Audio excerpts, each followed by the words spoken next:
By the Grace of Lady Vader, a Star Wars story.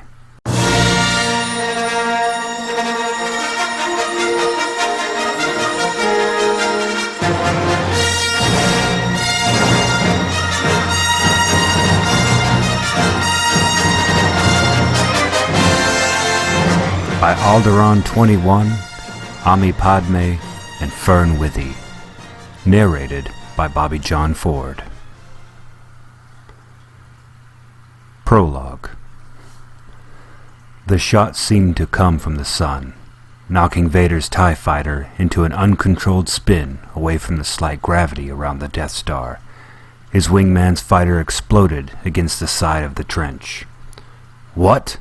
he demanded of no one in particular. But the answer was obvious. As the fighter spun, he saw the smuggling freighter skim over the surface of the station, guarding and clearing the way for the one remaining X-Wing.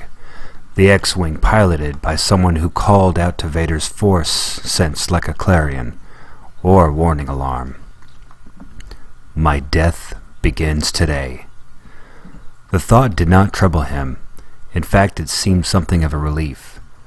What waited could not be worse than the lava, or the suit that had followed it. But his concern now was with that freighter. He hadn't felt it coming at all, could sense nothing of its pilot. Was it simply that the other drowned it out? No, this one was a blind spot on the Force. He would mean trouble. Vader carefully stabilized the TIE, started to lock his guns on the freighter. A shame. He would have liked to have examined the ship more closely, as it was well put together. He prepared to fire. There was no sound when the Death Star blew, at least not this far out in space. Vader saw a flash of fire, then froze as he felt the deaths of thousands of men he had served with and commanded. He had little sorrow for the upper echelons. Tarkin, particularly, would have no grief wasted on him. But the pilots and guards, the mechanics and workers, Vader had not cared for their project, but they had served under him, and he was responsible for them. He felt them ripped away as if part of himself had been there with him. For a moment, he was incapable of doing anything other than hold his hands to the crown of his helmet, trying to shut out their dying screams. Then the shockwave hit, and the TIE was thrown clear, spinning off into deep space.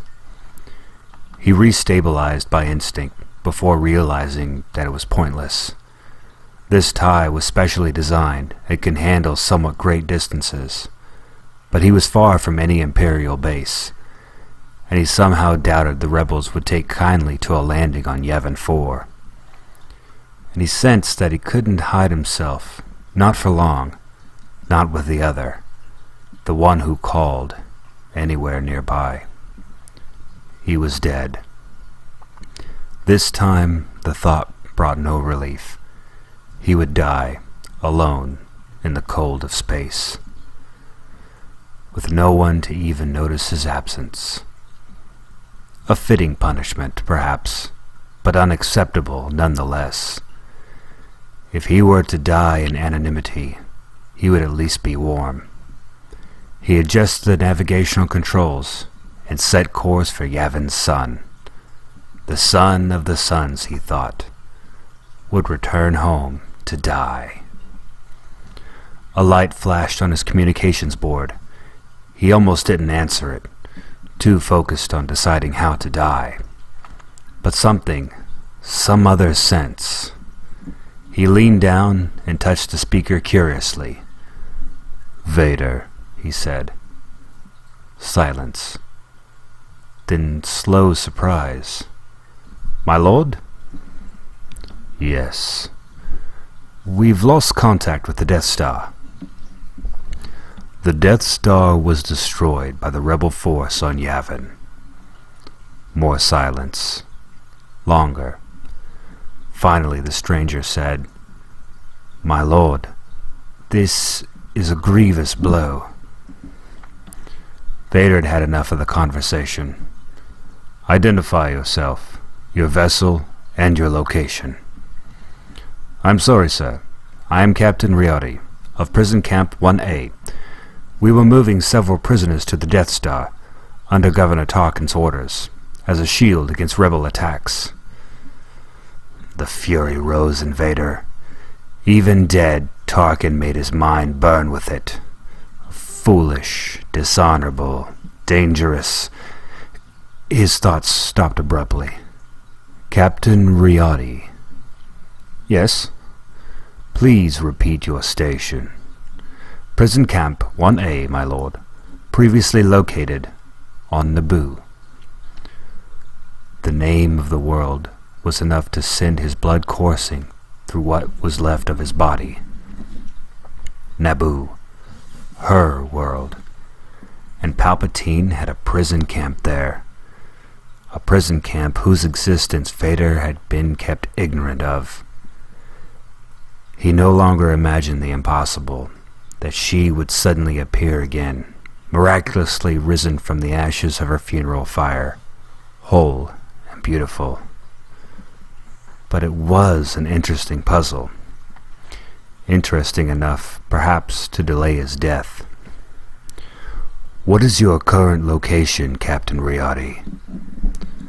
Currently 2 light days from the position we are tracking you in, but we were attempting to contact the Death Star because we have had an engine malfunction. We will need time to repair our hyperdrive, or we will need to come at sublight speeds. Either way, we're 2 days distant from you, my lord. Vader nodded. I will find my way to you, Captain. Send your coordinates. It would be wise to have medical personnel on hand. The coordinates came through, and Vader did the calculations in his head. He would have to lower his metabolism considerably. But that was much easier now than it had been before the machinery. He made the adjustments, then slipped into a deep meditative state, trusting in the Force and Captain Riotti to bring him out when the time came. Just before he crossed the threshold of consciousness, he felt the strange, inexplicable presence again, but then he was deep under, and knew nothing at all. Amidala sat quietly in a darkened alcove. Captain Riotti had seen to it that she was given a full-size stateroom with a porthole. He was a kind man, in his own way, if not terribly perceptive. But she had been unable to sleep in the soft bed, and the streaking of the stars outside had held no charm for her. The ship was dismal. Its destination would undoubtedly be more so. She wanted to return to Naboo, to the cool blue depths where Camp 1A had been hidden inside Gungan shields. The water had a comforting oblivion that deep space never seemed to carry for her, and she wanted to sink into it. My Leia, my beautiful little girl. She lowered her head, pressing her hands against the back of her neck. Palpatine had made a special call just to tell her about Alderaan. He thought he was simply taunting her with the knowledge that her final haven no longer existed, that Annie had stood by and watched it destroyed for the punishment of a rebel spy. She hoped that she had not let anything else. She knew that she should be mourning the whole world, the rolling hills, the gentle plains. Millions of souls had been lost. Bail Organa had been taken from the galaxy. But there was only one soul she wept for, one that mattered to her. Leia's little face, round and pixie-ish, so like Annie's that it was a wonder anyone who saw her didn't jump to all the right conclusions. Her lisping little voice, the fine brown hair, Leia admiring herself in a pane of transparent steel, Leia chattering away to a bird that had landed on a window beside her crib, Leia playing with her royal makeup and giggling at the sight of herself, all painted up. She had fought the hysteria successfully, but she was tired and hollow. And when Riadi had chosen 50 prisoners, she'd simply gone along docilely. She wondered in a distant way if this was Palpatine's idea, or if heads would roll. And she wondered if Annie would be waiting at the end of the voyage for her. She hoped so. She would trade every ideal she'd ever had right now, just to sink into his embrace and never come out of it. It was a horrible impulse. He had stood there and watched Leia's world destroyed, been a party to it, even if only by inaction. She wanted to kill him for it, but she wanted him to hold her first, just long enough to feel her whole heart beating for the first time in 20 years. She was too tired to be confused by it. She felt what she felt. There was little to be gained by analyzing it or chastising herself for it. The ship shuddered, and suddenly the star lines vanished, replaced by the thick blackness and tiny points of light that marked the eternal midnight of deep space.